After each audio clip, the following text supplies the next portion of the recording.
This video explains how to complete the personality and career assignment. This assignment will be completed in 3 steps.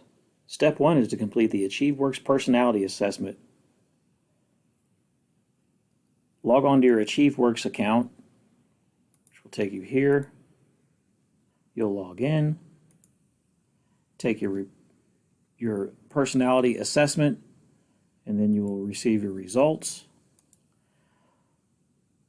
You'll download and save your results to your computer so that you can submit them along with this assignment. Click here if you need the instructions for how to do that.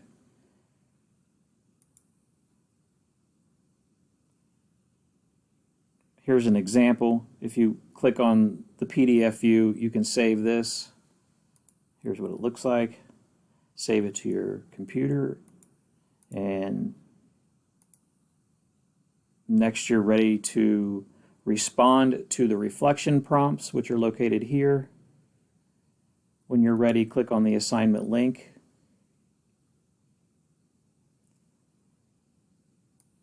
Copy the questions. Create your journal entry.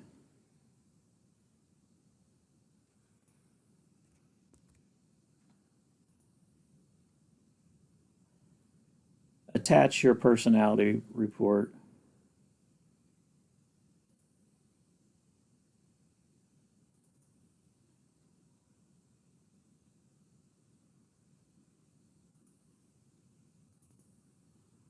And post entry.